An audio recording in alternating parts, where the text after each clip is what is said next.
예, 오늘 이 말씀을 가지고 이렇게 진지한 신앙, 진지한 신앙의 자세를 가지자 하는 이런 내용의 말씀을 여러분들 같이 좀 이렇게 나눠 보도록 하겠습니다. 먼저 이렇게 그 성경을 좀 보면, 요 바울이 여기가 그 신약 시대의 복음이 여기 언제 전체 지구잖아요. 언제 그 세계 지도인데 여기가 이 사도 그 신약 시대 복음이 전파되었던 유럽 지역이거든요. 그래서 오늘 본문은 이게 그 바울이 2차 전도 여행, 여기 그 예루살렘이잖아요. 2차 전도 여행을 여기서 출발했죠. 이렇게 아시아 지역을 거쳐서 여기 데살로니가가 있어요. 데살로니가에서 복음을 전하다가 여기서 유대인들이 핍박으로 인해서 이렇게 베레아로 쫓겨나와서 베레아 지역에서 일어난 이야기들을 오늘 본문에 나오는 어떤 그런 내용이거든요.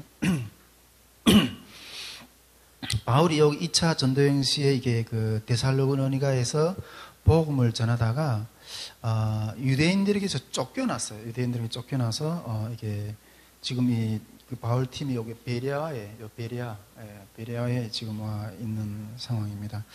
바울 팀이라고 했을 때 여기 바울과 실라, 그리고 또 성경 본문에 보니까 여기에 이게 그 디모데도 지금 같이 있는 곳으로 이렇게 나오고 있습니다. 요 베레아는 데살로니가에서 한 80km 정도 떨어진 곳이거든요. 예. 한 80km 정도 떨어져 있는 위치에 있는 곳이에요. 바울 일행은 베레아에 가서도 이 복음을 전할 때 항상 먼저 각 복음을 전하는 곳 지역마다 이렇게 먼저는 유대인 회당에 들어가서 먼저 복음을 전했어요. 그러면서 그 주변에 있는 이게 그 이방인들에게 이렇게 전하는 이런 이 전도의 어떤 원칙을 가지고 그렇게 진행을 했는데, 요 베레아에 가서도 지금 유대인 회당에 먼저 들어가서 복음을 전하고 있는 상황인 거예요. 그런데 여기서 이 사도행전은 누가가 썼잖아요. 여기서 이게 그 누가는 복음에 대한 이 베레아 유대인들의 태도가 이 데살로니가에 있는 유대인들의 태도보다 더 신사적이라고 했어요. 예, 더 신사적이라고 했어요. 왜냐하면 베레아에 있는 유대인들은 바울이 전하는 복음의 진가를 그냥 그 진가대로 이렇게 받아들이려고 했던 자세였던 거죠. 그 바울이 전하는 복음의 진가를 어떤 정치적으로나 문화적인 어떤 사고의 어떤 그런 판단으로 판단하지 않고 오직 성경을 표준으로 해서 그 바울이 전하는 복음이 그러한가 하는 것들을 이렇게 그런 자세로 이렇게 대했던 거예요. 우리가 예수님이 복음을 전할 때도 그랬고, 예수님이 십자가 못 박혀서 승천하신 이후에 사도들이 이렇게 복음을 대신해서 또 이렇게 예수님 대신해서 이렇게 복음을 전했잖아요. 이 사도들이 그 복음을 전할 때도 마찬가지로 먼저 유대인들한테 먼저 저에게 전하게 됐잖아요. 근데 이 유대인들은 예수님이 전하는 복음이나 사도들이 전하는 복음을 대할 때 항상 정치적인 어떤 그런 관점에서 받아들였어요. 복음이 전하는 것마다 다 그 유대인들이 그런 입장에서 이렇게 받아들였는데, 당시 유대인들은 이 여호와 신앙이란 명백한 어떤 그런 신앙을 가지고 있다고 하지만은 그것이 이게 문화화되고 어떤 이 사회의 어떤 이게 정치적 권력 구조 이런 것으로 기득권화되어 있던 거예요. 그러다 보니까 유대인들은 이런 곳에 예수님이 복음을 전하고 또 사도들이 복음을 전했을 때 유대인들 입장에서는 그 전하는 사도들이나 예수님이 전했던 그 복음이 정말 성경을 가르치는가, 정말 진리를 가르치는가, 이런 것에 어떤 그 마음에 있다기보다는 오늘날 갑자기 자기들이 사는 어떤 그런 삶이 터전에 다른 어떤 이 복음을 전하는, 말씀을 전하는 사람이 있는데 사람들이 다 그쪽으로 몰려가는 거예요. 사람들이 다 그쪽으로 몰려가는 거예요. 그러니까 자기네 어떤 그런 데는 이렇게 텅텅 비어 있어. 예. 그러니까 이게 모든 관심이 자기들 위주로 이렇게 집중돼야 되는데 이런 그 사도들에게 집중되니까 이렇게 시기가 나는 거예요. 예, 시기가 나는 거예요. 그래서 이 유대인들은 진리가 뭔가에 대해서 중요하지는 않고 무리가 자기들을 떠나 사도들이 중심이 되는 것이 불편했던 거예요. 그것이 오히려 그래서 오히려 그런 것들 이렇게 해서 핍박하고 이런 어떤 그런 상황이 계속 발생이 되었던 거예요. 우리도 요즘 보면 이게 저는 그렇게까지 안 보는데 우리 한국 교회 가운데도 이렇게 정말 신실한 어떤 목회자들, 선교단체들이 딱 일어나게 되면 기존의 기득권에 있었던 어떤 그런 교회 이 문화권에서는 그런 것들을 어떤 꼬투리를 잡아서 막 이단시하고 막 이렇게 핍박하는 그런 현상들을 제가 한국에 와서도 종종 이렇게 경험을 하는 것 같아요. 예. 물론 어떤 실질적인 이단적인 요소가 있어서 그런 부분도 있지만은 오히려 이게 자기들한테 와야 되는 어떤 그런 성도들이 다 그쪽으로 빠지는 것에서 이게 민감한 거예요. 예. 예수님 시대도 그랬다는 거예요. 복음이 뭔가 진짜 이렇게 진리로 이렇게 세워지는 것이 관심이 있는 게 아니라 복음을 전한다는 하나님을 믿는다는 신앙을 가진 사람들이 그냥 이 기득권 싸움을 하는 거예요. 기득권 싸움을. 그래 상당히 이때까지 1차 복음 전도여행 바울의 전도여행 당시도 많은 교회들에서 이렇게 그 교회를 세우고 복음을 전하는 그런 현상들이 상당히 많았고 지금 2차 전도여행 당시도 그런 현상들이 상당히 많았다는 거예요. 근데 금방 이 데살로니가에서 그런 복음을 전했을 때 유대인들이 핍박을 해서 그래서 또 쫓겨나서 지금 이 베레아에 온 거예요. 그런데 이 베레아에 있는 유대인들은 좀 달랐다는 거예요. 다른 지방에 있는 유대인들보다 좀 달랐다는 거예요. 그들은 좀 이게 수용성이 있었고 비판적인 질문을 겸하고 있으면서도 수용성이 있었다는 거예요. 이 성경에 보면 간절한 마음으로 말씀을 받고 이것이 그러한가 하여 날마다 성경을 상고함으로 이렇게 말하고 있습니다. 여기서 이게 날마다 성경을 상고함으로라는 상고함이라는 이 단어가 다른 성경에 보면 이게 자세히 공부하다 이런 말이 되어 있어요. 자세히 공부하다 이런 단어로 되어 있는데 이 단어는 헬라어로 아나크리노라는 어떤 그런 이 단어인데 이 단어는 헤롯이 예수님을 실문할 때 여러분 신문을 할 때는 어떤 자세한 사건에 대한 어떤 경황, 어떤 제목 이런 것들을 자세히 관찰하고 또 진단하고 판단하잖아요. 그래서 헤롯이 예수님을 이게 판단할 때 그리고 또 이 유대사에 있던 이 의회가 사도들을 핍박했잖아요. 사도들이 어떤 베드로나 요한을 이렇게 회당에 와서 이렇게 이 신문을 할 때 자세히 신문하는 어떤 그런 모습. 그리고 이 벨렉스가 유대 총독 벨렉스가 바울을 또 잡아서 신문할 때 이런 게 사법적 조사를 행할 때 하는 어떤 그런 단어라는 거예요. 이 아나크리노라는 단어, 즉 이 상고하다는 말은 그런 단어라는 거예요. 이때부터 상고하다, 이 아나크리노라는 이 단어가 이렇게 이때 이래로 베레아적이라는 어떤 형용사가 이렇게 나타나게 되는데 이 형용사는 편견 없이 주의 깊게 성경을 연구하는 사람들에게 적용되었다는 거죠. 이 베레아 사람들은 어떤 문학적인 어떤 기득권을 내한테서 가져가느냐 안 가져가느냐 이런 것에 관심 있는 것이 아니라 어떤 이 말씀, 하나님의 말씀이 진짜 그러한가 하는 그런 자세가 있었다는 거예요. 베레아 사람들은 자신들이 이전의 생각과 맞지 않을지라도 맞지 않죠. 유대인들이 기존에 가지고 있었던 어떤 이 여호와 신앙의 어떤 그런 율법적인 신앙과 이 새로운 복음, 예수라는 사람이 들어오는 이 새로운 복음하고 맞지 않는 어떤 그런 새로운 가르치는 거예요. 그러나 이렇게 맞지 않을지라도 진리로 생각된다면 바울이 설교를 들으면서 그 말씀에 찬동을 했다는 거예요. 할렐루야. 그들은 데살로니가에 있는 유대인들처럼 사도들이 주장을 미리 판단하지 않고 도리어 매우 관대하고 또 흥분과 치우침 없이 사도들이 뭐라고 말하는가를 경청을 했다는 거예요. 이미 자기 어떤 가지고 있는 어떤 그 판단이 어떤 그런 이 안경을 끼고 저 사람들이 뭐라고 말하지? 이렇게 바라보는 것이 아니라, 치우침이 없이 사도들이 말을 경청했다는 거예요. 간절한 마음으로 말씀을 받았다는 말씀은 무턱대고 믿거나 또 맹목적인 믿음으로 경솔하게 믿었다는 뜻도 아니에요. 간절한 마음으로 받았다고 했지만 이게 무턱대고 경솔하게 그냥 그걸 받아들였다 이런 뜻도 아니라는 거예요. 그들은 각자 성경을 가지고 바울이 인용한 것을 조회하면서 또 문맥을 읽고 그 의도와 흐름을 상고하고 있고 또 성경의 다른 곳과 비교하였으며 바울이 인용이 맞고 진짜인지 틀리는지 또 그리고 그 논증이 적절했는지 검증하면서 따라갔다는 거, 들었다는 거예요.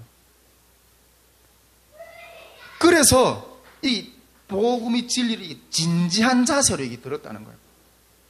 그래서 그들 가운데는 바울이 전하는 말이 진리임을 깨닫고 그리고 마음에 동의하는 데 따라서 정치적, 문화적 테두리를 벗어나서 자기들이 기존에 가지고 있던 정치적, 문화적인 테두리를 벗어나서 진리의 복음을 선택한 영적인 사람들이 많이 유대인들 가운데 일어나게 되었다는 거예요. 특히 유대인들 중에 많은 사람들이 믿었다 그래요. 유대인들 중에 데살로니가에서는 일부 유대인들이 믿었다고 했지만은 이 베레아에서는 유대인들 중에 많은 믿는 자들이 일어났다고 이렇게 말하고 있습니다. 베레아에서는 편견 없는 마음으로 들었고 데살로니가에 있는 사람보다 유대인들보다 더 많은 유대인들이 믿게 되었다는 거죠.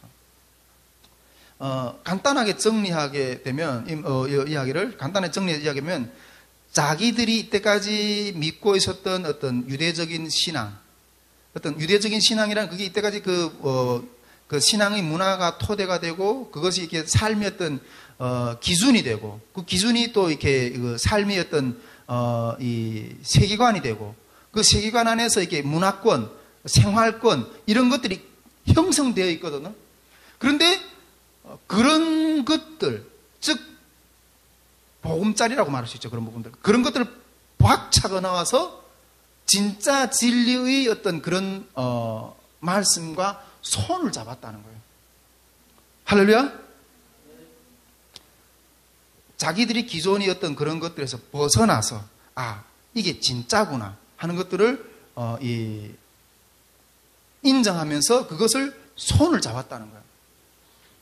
여러분, 옛 어떤 기존의 어떤 그런 이 바탕을 어떤 터전을 떠나서 새로운 어떤 진리를 향해서 나아가고 한다는 것은 엄청난 어떤 고난이 수반이 되는 어떤 그런 선택이고 방향의 그런 걸음이라는 것을 우리는 이미 알고 있습니다.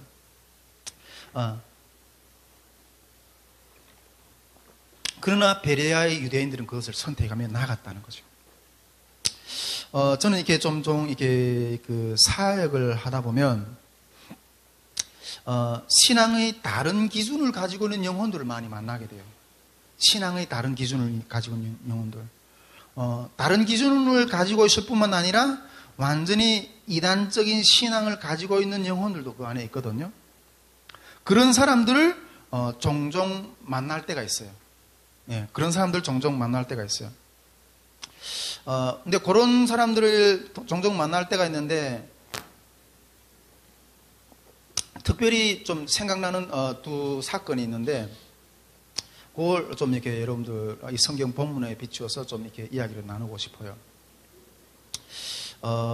첫 번째 기억나는 일은 한 몇 년 전에 그 신천지에 빠져 있었던 저희 친구의 이야기예요. 어떤 신천지에 빠져 있었던 진주자매 신천지 아세요?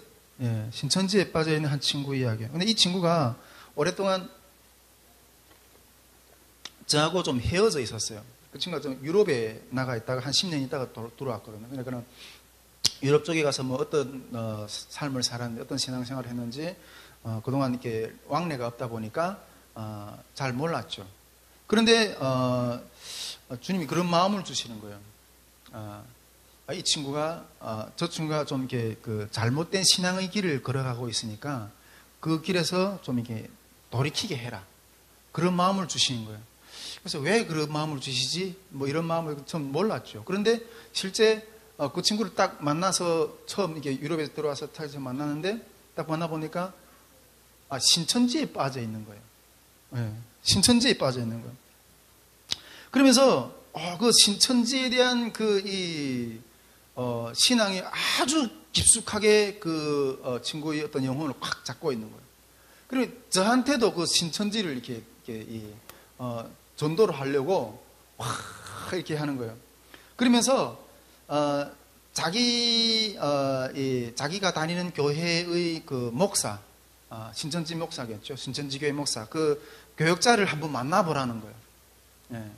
그 교역자를 한번 만나보라는 거예요. 그러면서 이 신천지 안에 있는 이 복음의 진리에 대해서 너도 깨달으라고 뭐 이런 식으로 막 이렇게 다가오는 거예요.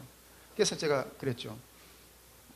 나는 그 사람 만날 별 이유도 없는데 만일 내가 소개하는 그 교역자를 내가 만나서 어떤 진리에 대한 어떤 토론을 해서 내가 만일 그 교역자를 진리로서 어떤 내가 알고 있는 내가 터득하고 있는 어떤 그런 진리로서 그 교역자의 어떤 그런 믿음을 이렇게 반증을 하게 된다면 네가 그 신천지에서 나오겠느냐? 만약 네가 그걸 약속한다면 내가 그 사람을 만나겠다 이렇게 했거든요. 그렇게 해가지고 그 신천지 교역자를 몇 번 만났어요. 몇 번 만났어요. 어쨌든 그런 일이 있었어요.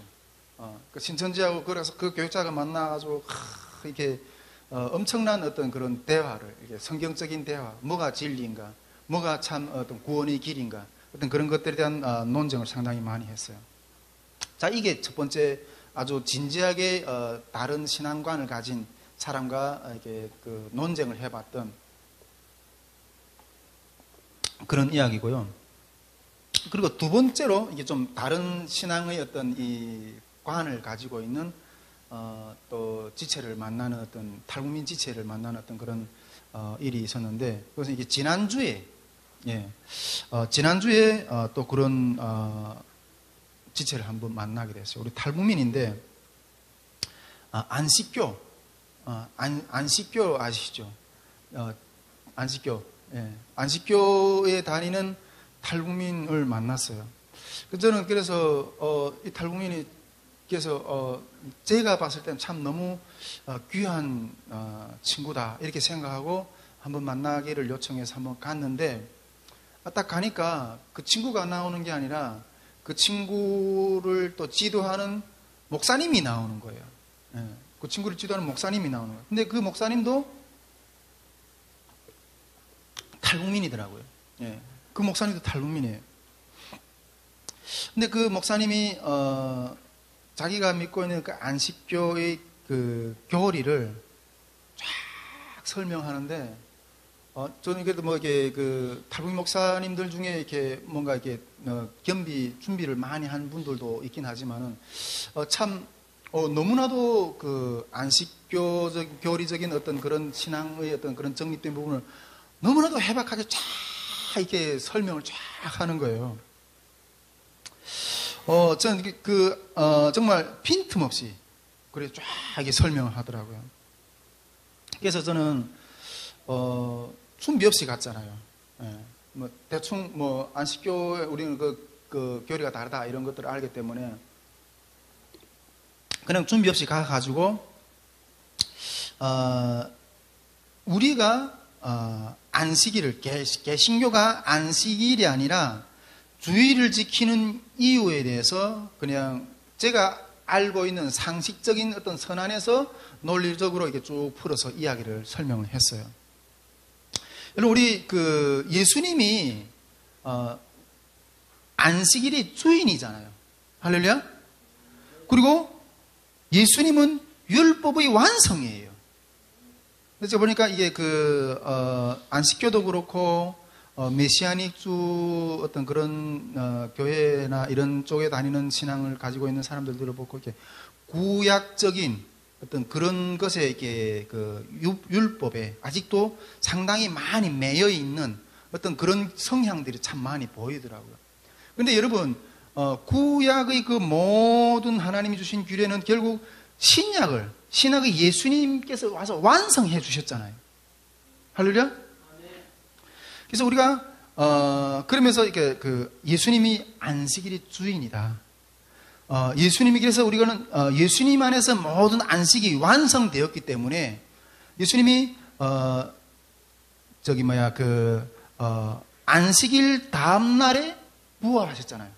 안식일 다음 날에 부활하셨어요. 그래서 우리는 안식일이 아니라 그 다음 날인 주님이 부활하신 날을 우리는 이 예배일로 정하고 그렇게 섬긴다.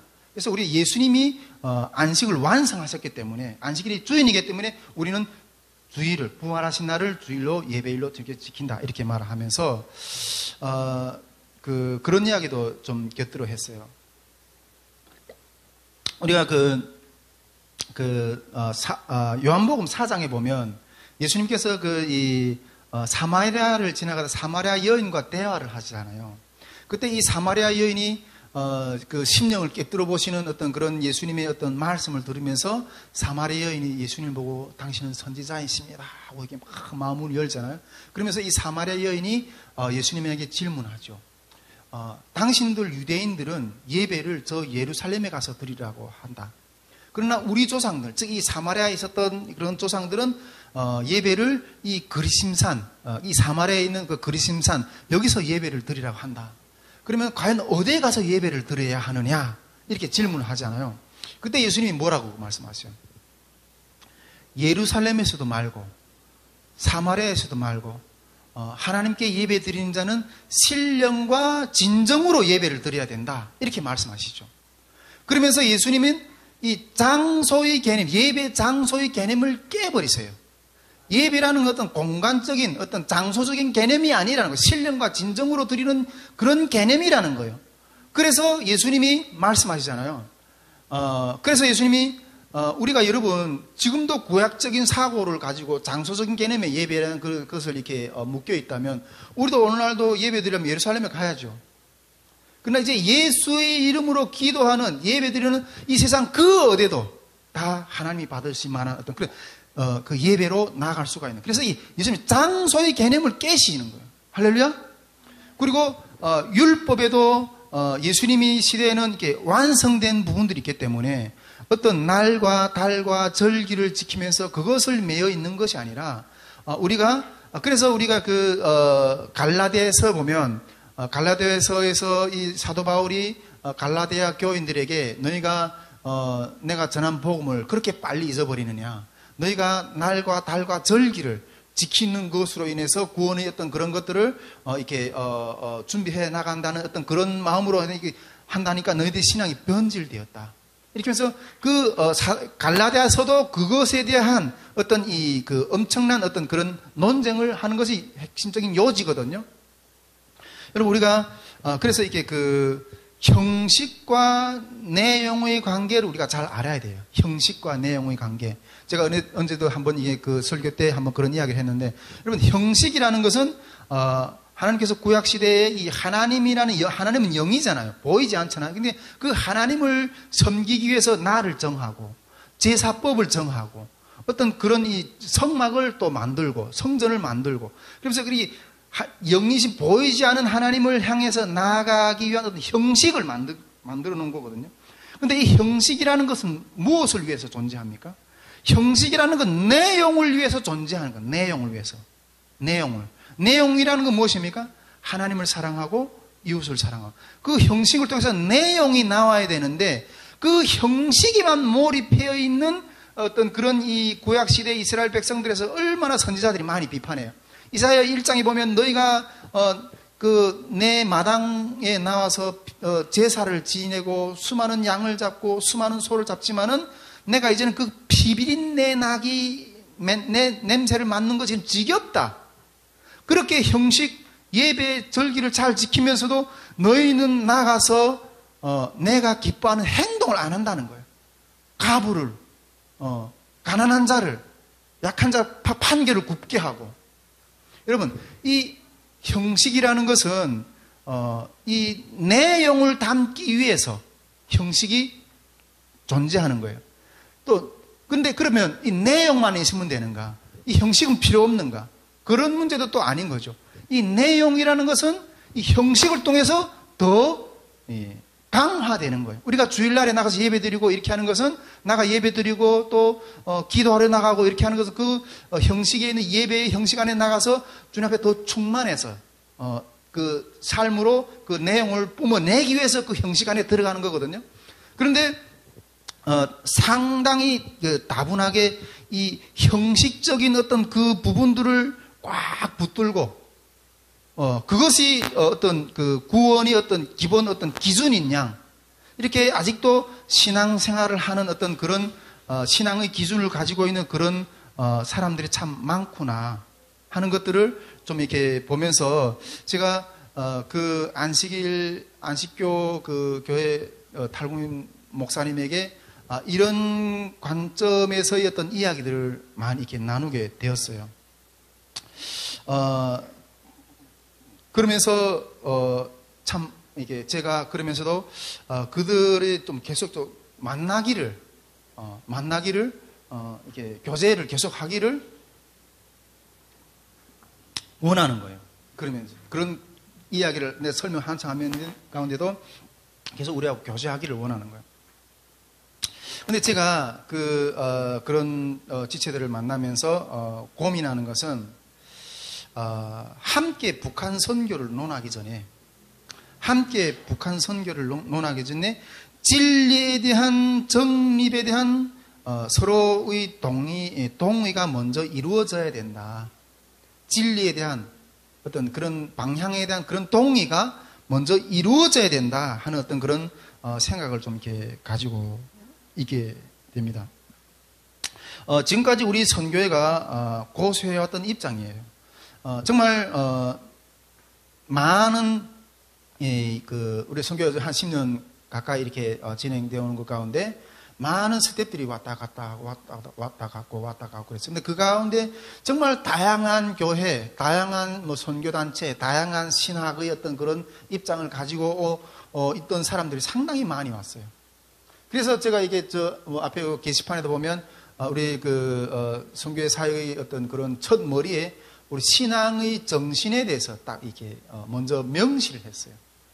우리 기독교가 동일하게 고백하는 어떤 신앙관의 기본적인 신앙의 진리의 기본적인 몇 가지 어떤 관점을 동일하게 고백하는 그런 단체, 개인, 교회들하고 우리는 연합을 할 수 있다.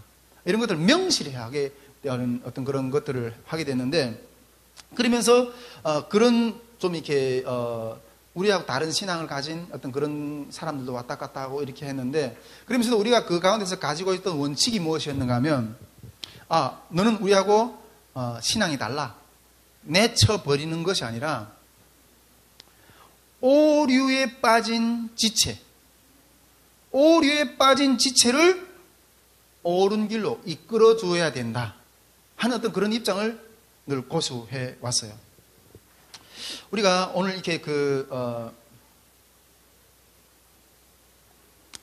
그리고 안식교단에 있는 그 지체들이 우리하고 특히 저하고 이렇게 계속 이렇게 교류를 계속 하기를 원하는 어떤 그런 것 가운데 제가 고민하는 것은 오늘 이 베레아의 유대인들처럼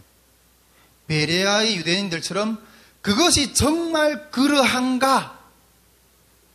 우리가 믿고 있는 하나님에 대한 신앙, 예수 그리스도에 대한 신앙, 그런 것들이 자기가 믿고 있는 교단이 어떤 그런 교리적인 어떤 그런 것으로 규정되는 것이 아니라 정말 성경이 말하는, 진리가 말하는 어떤 그런 기준에서 그것이 정말 그러한가를 진지하게 열어놓고 마주해 봐야 된다, 이런 생각을 좀 하게 된다는 거죠. 그러면서 이 베레아 유대인들처럼 만일 그것이 진지하고 그런 것들이 맞다면 그 진영에서 나올 수 있느냐는 거예요. 제가 딱 보니까 그 안식교단의 이렇게 탈북민 북한 선교를 하는 어떤 그런 규모가 그렇게 크지 않더라고요. 아주 소규모지만은 아주 알차더라고요. 알차다마라 이해 못하겠다. 좀 탄탄하다. 뭔가 이렇게 그 교단적인 차원에서 이 뭔가 관심을 가지고 어떤 이렇게 중부하는 어떤 그런 어떤 부분들이 좀 많이 보이는 것 같아요. 그래서 아주 나름 알찬 어떤 그런 모습처럼 이렇게 보였어요. 그런데 우리하고 교제를 하려면 진리가 참 그러한가 하에 대한 먼저 고민이 먼저 진행이 돼야 된다. 이 입장인 거죠. 만일 그것이 진리다 이렇게 생각이 된다면 그런 이 진영에서 나올 생각이 있느냐 그 소리예요. 나올 생각이 있느냐. 제가 참 보니까 참 너무 귀한 지체들이에요. 참 이렇게 보면 좀 이렇게 편향된 어떤 그런 신앙으로 가는 지체들 보면 열심히 있는 사람들이 가. 네. 정말 이렇게 덤덤하고 그게 그런가 저기 저런가 이렇게 판단하지도 않고 이렇게 갈급하지도 않고 이런 사람들은 잘 그런 데 안 가는 것 같아요. 그런데 진짜 뭔가 사모하고 진리를 붙들려고 하고 이런 사람들이 오히려 그런 데 더 많이 빠지는 경우들을 보게 돼요. 참 내가 그 지체들 보면서 참 하나님 너무 귀한 지체들인데 왜 좀 더 진지하게 신앙의 태도를, 구원의 진리 태도를 좀 진지하게 좀 마주 서면 어떨까 이런 생각을 좀 하게 되는 거죠. 저도 어떤 진영에 섰다면 어떤 진영의 어떤 그런 무리 가운데 그런 것 가운데 이렇게 섰다면 좀 이렇게 고달프게 살지는 않았을 것 같아요. 현실 삶을 고달프게 살지 않았을 것 같아요.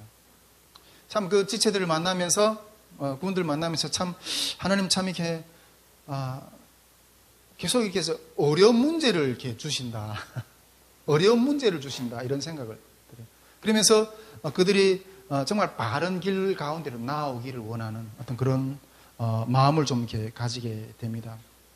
여러분, 영혼을 선택하는 일에서 진리를 선택하는 길에서 좀 진지하게 좀 이렇게 마주했으면 좋겠다는 거예요. 진지하게. 여러분, 우린 진지해야 됩니다. 할렐루야. 진지해야 됩니다.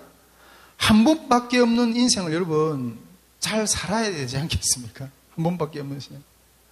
그리고 한 번밖에 없는 인생을 정말 최고의 것으로 만들어서 최고의 어떤 그런 삶을 살아야 되는 것이 마땅하지 않겠습니까? 그런데 여러분, 내가 나를 만들지 않으면 최고의 것을, 최고의 진리를 붙들지 않으면 누가 나를 만들어주지 않는다는 거예요. 잘된 것, 바른 것, 좋은 것을 골라 먹고 또 좋은 것을 선택하고 가지는 것에 우리는 노력을 해야 된다는 거죠. 그런데 그런 것이 쉽지는 않아요. 쉽지는 않아요. 우리가 저는 좀 그런 생각을 합니다. 이 폭풍 가운데, 환경이 이 폭풍 가운데 그런 환경 가운데 나를 한번 좀 던져보는 것도 아주 좋은 신앙의 도전이라고 생각합니다. 그런 폭풍 가운데 나를 한번 탁 던져봐야지 그때 비로소 내가 잡고 있는 것이 무엇인가 하는 것이 드러나게 되는 거예요. 이렇게 정말 이게 전에는 내가 이게 큰 교회를 다니면서 큰 교회에서 탁 다니면서 이게 뭔가 내가 된 것 같은 나는 이 큰 이 교회의 부교육자야. 나는 큰 교회에 다니고 있어. 그 어떤 그 울타리가 이게 내 어떤 신앙의 어떤 그런 것처럼 이렇게 느껴지는 거예요. 그런데 이게 그 온실 밖에서 밖에를 던져나면 찬바람 불면 그냥 바로바로 넘어지는 그런 어떤 그런 모습들을 이렇게 참 보게 되는데 내가 붙들고 있는 것이 진짜냐 가짜냐는 어떤 그런 거 한번 좀 자기를 스스로 시험해보는 것도 중요해요. 도전해보는 것도 중요하다고 저는 생각합니다. 제가 신대원에 다닐 때 신대원 교수님이 그런 가르침을 했던 그 기억이 납니다. 신대원 학생쯤 되면 이 학자적인 마인드를 가져야 된다는 거예요. 학자적인 마인드를 가져야 된다는 거예요. 학자적이라는 것은 열린 자세, 열린 자세, 열린 자세가 되어야 된다는 거죠. 즉, 그 학자적인 자세라는 건 나한테 어제는 어떤 이게 관이 딱 형성되어 있는 그런 이 논리, 지식의 어떤 그런 그 다져짐이 있는 어떤 그런 위치이지 않겠습니까? 그러면 이 열린 그런 위치에서 열린 자세라는 것은 어떤 논리와도 이게 대화를 할 수 있어야 된다는 거예요. 어떤 논리와도 대화를 할 수 있어야 된다는 거죠. 그 속에서 내가 가지고 있는 논리가 검증이 돼야 된다는 거예요. 내가 가지고 있는 논리가 검증이 돼야 된다는 거예요. 우리가 이 대화하는 것 가운데 나는 어떤 논리를 가지고 있는데 상대방이 내가 가지고 있는 논리에 대해서 막 공격을 해. 그럼 그 공격에 대해서 내가 충분하게 대답할 수 있는 입장. 그리고 또 상대방이 말하는 논리, 그런 것들에 대해서 어떤 것이 허점인가, 어떤 것은 내가 발견하지 못한 것인데 저것은 독특하다. 이렇게 서로가 겸허하게 대화할 수 있는 그런 입장이 돼야 된다는 거죠. 여러분, 우리가 가지고 있는 이 진리에 대해서 확실하게 이게 무장이 되었다면 그것이 밖에 나가서 타 종교, 타 어떤 이단, 타 어떤 이런 그 관념을 가진 어떤 그런 사람들하고 대화해서 손색이 없이 답변할 수 있는 어떤 그런 무장된 진리인가? 그런 것들을 우리가 한번 시험해 볼 필요가 있다는 거예요. 당신들이 이야기하는 진리를 한번 말해 보시오. 한번 나도 들어보겠어. 일리가 있다면, 만일 그것에 일리가 있다면, 김성결, 엄마니까. 만일 그것에 일리가 있다면, 나도 열어놓고 당신들의 주장을 받아들일 수 있을 수 있다. 이거죠. 오늘 베레아 유대인들은 자기들이 가지고 있던 유대교의 어떤 그런, 교리를, 보다 이 사도 바울이 전하는 이 복음의 진가를 보니까 자기들 것보다 훨씬 더 월등하고 구원의 어떤 진실이 그 안에 담겨져 있는 거예요. 그래서 그것을 받아들였다는 거예요. 정말 그러하다면 내 것을 바꿀 마음이 있어야 된다는 거죠. 정말 그러하다면 그것이 그러하다면 내 것을 바꿀 마음이 있어야 된다는 거예요. 제가 지체들을 만나고 오면서 들었던 생각은, 성경 구절 말씀은 3차 전도여행 시 사도 바울이 이 에베소에서 세례 요한의 제자들을 만나죠. 세례 요한의 제자들. 근데 예수님이 이미 오셨고 승천하셔서 그 복음의 그 구원의 도를 완성해 나오는데 아직까지도 그 세례 요한의 어떤 진리까지만 아는 사람들인 거예요. 그런 사람들을 사도 바울이 이 3차 전도 여행 때 이 에베소가 여기죠. 에베소에서 만나게 되는 거죠. 그때 이 사도 바울이 그렇게 이 세례 요한의 제자들에게 세례 요한의 세례는 그러니까 머물러야 되는 문이 아니고 예수님께로 나아가야 되는, 통과해야 되는 문이다. 이렇게 설명을 하죠. 그러니까 그 사도 바울이 그 설명을 들으면서 세례 요한의 제자들이 그렇구나. 우리가 세례 요한이 세례의 그 설의 문에 그냥 머물러 있는 자기들을 발견하고 세례 요한이 그 세례의 진리 이 복음 그 문을 통과해서 예수님께로까지 나아가는 어떤 그런 역사들을 일으키잖아요. 어제 보면서 하나님, 우리 그 안식교의 그 친구들을 보면서 안식일이 주인이신, 율법의 완성이신 예수님의 어떤 그런 실체에 대해서 좀 더 깊이 있게 깨닫고 그런 이 신앙 가운데 다시 좀 정립을 하기를 원한다. 이런 마음을 이렇게 좀 가지게 되었습니다. 여러분, 앞에서도 이야기했지만은 여러분, 인생은 진지해야 됩니다. 예. 그리고 신앙도 진지하게 우리가 부딪혀 봐야 됩니다. 진지하게 부딪혀 봐야 됩니다. 저는 그래서 천주교도 근데 저 간증할 때 이야기했잖아요. 교회에서 교회 밥을 얻어 먹으면서도 천주교에 가서도 이렇게 막 이게 정말 거기에서 무슨 생명이 있는가. 천주교에 대한 정리는 제가 이렇게 신학교에서 이 교재를 통해서 많이 정리를 했어요. 천주교로도 가서 이렇게 부딪혀보고 정말 그것이 그러한가. 불교도 가서 불교도 가서 부딪혀보고 여러분 불교 경전을 그들한테 빌려다 온 밤 두시면서 이렇게 읽었어요. 제가 이번 그 간증 때는 그 이야기를 안 했던 것 같은데 불교도 제가 보니까 이 죽음의 문제를 해결하기 위해서 시작된 그 종교더라고. 이 시타르타라는 그 인도의 어떤 한 왕자가 하루는 자기가 살던 그 화로운 궁전에서 하루는 그 성의 그 북문에 가보니까 이 장사 행렬이 쫙 지나가는 거예요. 그 행렬을 지나가는 걸 보니까 인간은 죽는구나. 그 깨달았어. 그리고 또 하루는 남문으로 가보니까 파판 늙은 노인네가 거기 다 앉아있는 거예요. 그걸 보면서 인간은 저렇게 늙는구나. 하루는 또 저 서문으로 나가봤어. 질병에 걸린 그 어떤 질병에 있는 어떤 사람이 병마의 고초에서 앉아서 이렇게 고통을 겪고 있는 거예요. 그걸 보면서 사람은 저렇게 병들 수가 있구나. 그래서 이 아버지한테 나는 출가하겠다고 이렇게 하니까 아버지가 출가 못한다.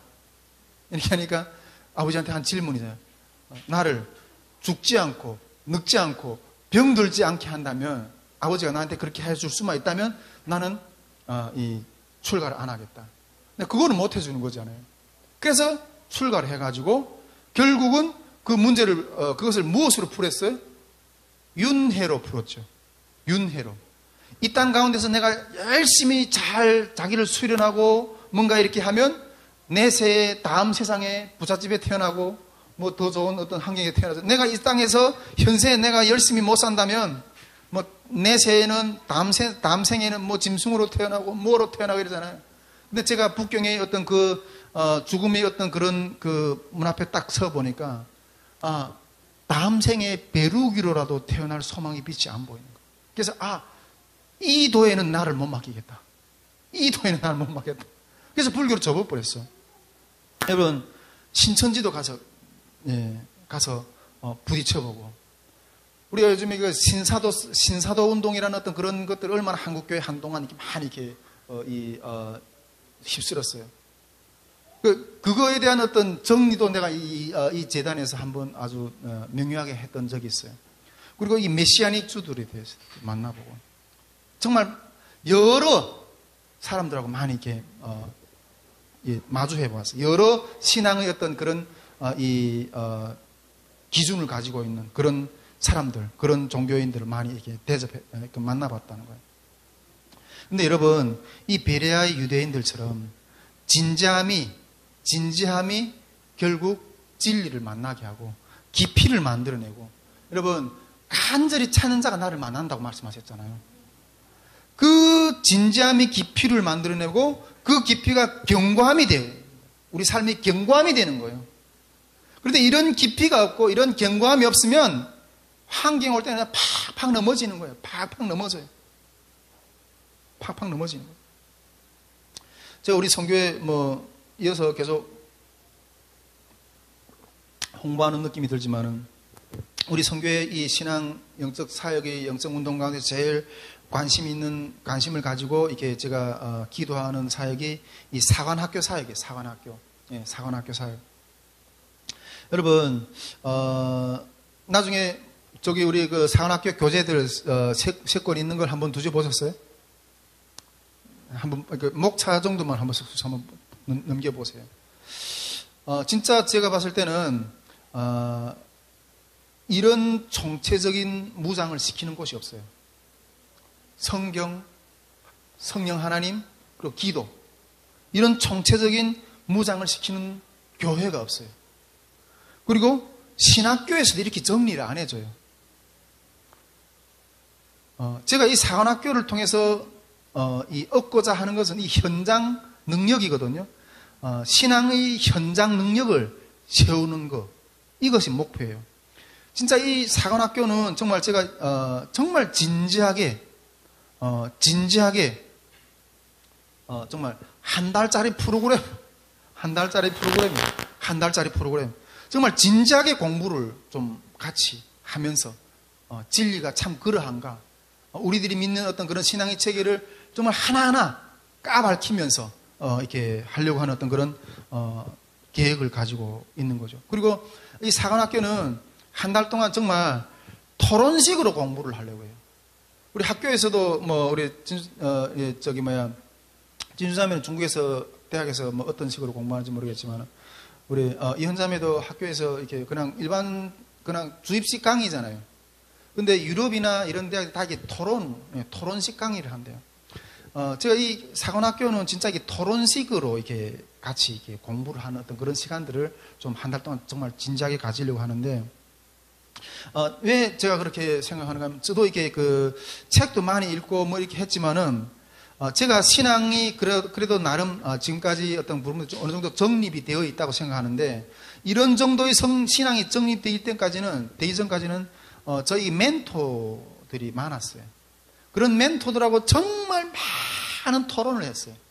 내가 가지고 있는 신앙의 어떤 그런 이 생각에 대해서 정말 많은 토론을 하면서 그런 것들을 이렇게 정립하는 어떤 그런 시간들, 이런 걸 가졌거든요. 그래서 정말 이런 사관학교를 통해서 정말 진정한 그리스도의 용사, 진지함을 가진 어떤 그런 사람들, 정말 몇몇만 양육해도 내 사명을 다 하는 거다, 이런 생각을 좀 가지고 있어요. 정말 그래서 우리가 여러분, 제가 봤을 때는 정말 이 사관학교를 통해서 정말 그런 신앙의 제자들, 하나님을 사랑하는 정말 예수 그리스도의 제자들을 단 몇 명만이라도 세워놔도 내 인생의 사명은 다 한 것이 아닌가, 이런 생각을 하고 있습니다. 몇 명만. 제가 우리 집사람을 지금 내년도 신학교를 가야 되거든요. 내년도 신대원에 들어가는데, 지금도 신대원 들어가기 위해서 지금 매일 도서관에 이렇게 내보내요. 그리고 제가 성결이를 데리고 아침부터 저녁까지 막 이러거든요. 그리고 신대원에 가게 되면 저녁도 저는 내가 데리고 한나같이 데리고 자고.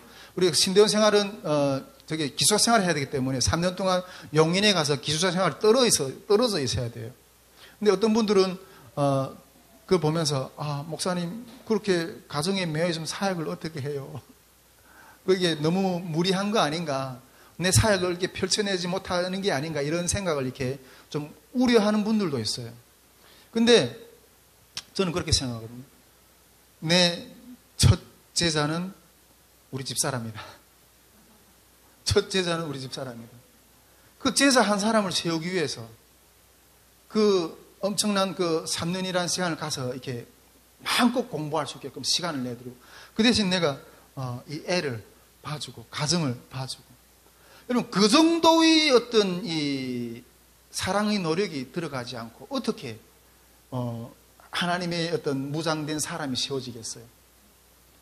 물론 그 진리에 대한 학습으로서의 어떤 그런 진지함의 어떤 그런 부분도 있지만은, 그 사람 하나 세워지기까지 정말 많은 에너지 노력이 들어가야 되는, 사랑의 수고가 되어야 되는, 정말 우리 진주자매도 그렇고 우리 이현자매도 그렇고 정말 하나님 안에서 이 제자가 되어가는 그런 것 가운데 제가 할 수 있는 부분들이라면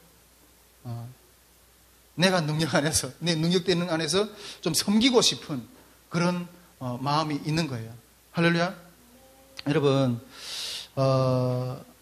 일꾼 양성을 위해서 이제 투자를 하려고 하는 거예요. 일꾼 양성을 위해서.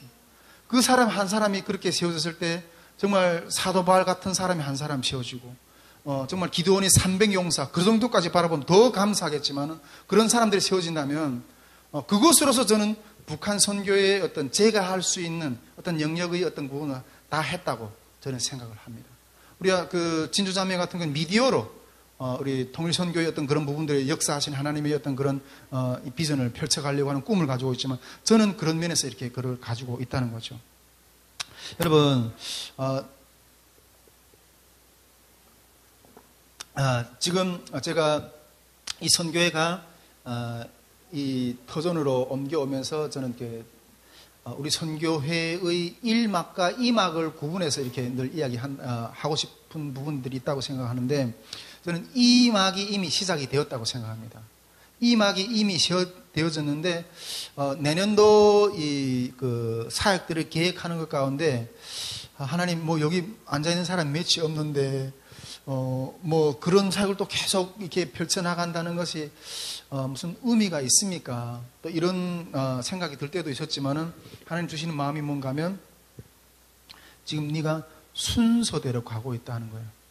우리 선교회가 지금 순서대로 가고 있다. 모든 건 여러분 순서가 있습니다.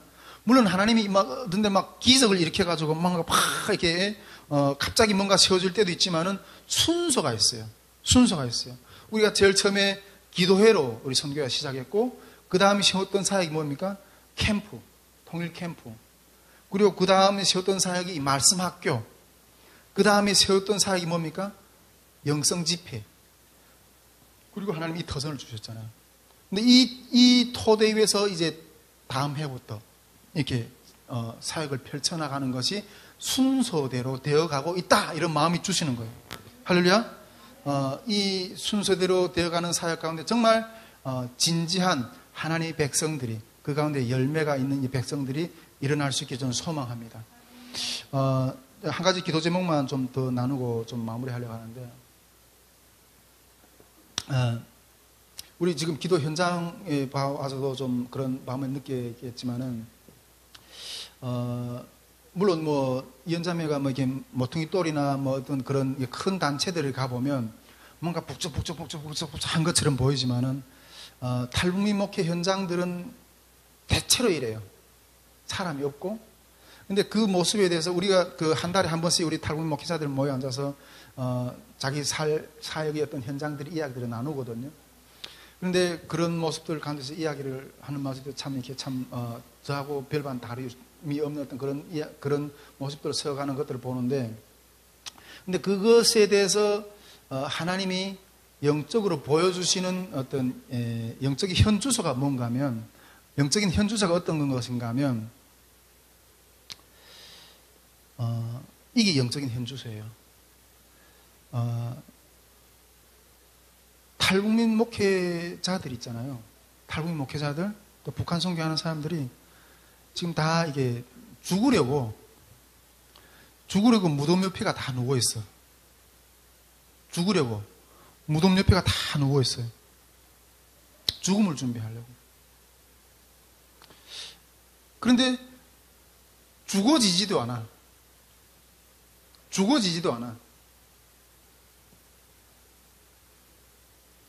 죽으려고 누웠는데 죽어지지도 않고, 죽어지지 않네. 그래서 한번 다시 일어나서 그냥 죽으려고 하는 사람들이 그냥 돌아다니는, 좀 걸어보는, 그게 현재 실체예요. 탈북민 목회 현장에서 북한 선교의 영적인 힘, 그 북한 선교를 걸어가는 그 가운데서 그 현장에서 그 사명을 감당하면서 걸어가는 사람들의 영적인 상태가 그렇다는 거예요. 영적인 상태가 그래요. 우리가 북한 선교를 해서 뭔가 이렇게 뜨겁게 기도하고 뭔가 될 것처럼 이러는데, 실제 현장에 가면 사람들이 다 지금 그렇게 죽어가고 있어요. 죽어지지도 않고, 죽어지지 않으니까 조금 일어나서 죽으려고 하는 사람들이 지금 걸어 다니는 어떤 그런 상태. 여러분, 이게 현 실존입니다. 영적인 실존입니다. 여러분, 우리가 기도를 해야 됩니다. 할렐루야. 제가 봤을 때는 오늘 베리아의 유대인들처럼 진지하게 뭔가 신앙을 붙들고 이런 사람들이 정말 이건 뭘 뜻합니까? 해봐도 열매는 없고 길도 안 보이고, 그러니까 그 사역의 실체가 이제는 죽어 있는 상황이라는 거예요. 그런데 그렇다고 해서 북한 선교를 문을 닫을 수도 없고, 한다고 그냥 하는데 그냥 맥없이 걸어가는 그런 상태에 있다는 거죠. 여러분, 진지하게 마주서 보기를 바랍니다. 모두 단체들이나 어디 교회들이나 그러지 이게 붕붕 떠다니는 데 들어가서 뭔가 잘 되네 뭐 이렇게 하는 것처럼 허황한 꿈을 꾸지 마시고 실존이 이렇구나. 그걸 바라보시기를, 그러면서 그 실존을 위해서 기도하는 저와 여러분들을 위해서 기도하기를 주님의 이름으로 축복드립니다. 그래서 정말 이 마른 뼈다귀와 같은 에스겔 골짜기의 그 죽은 시체들 가운데 이제 성령의 기름 부심이 임해서 그 뼈들 가운데 생기가 들어가고 살이 붙고 생기가 들어가서 여호와의 큰 군대를 이루었던 것처럼 하나님의 그런 역사가 우리 가운데 또 우리 이 예배를 통하여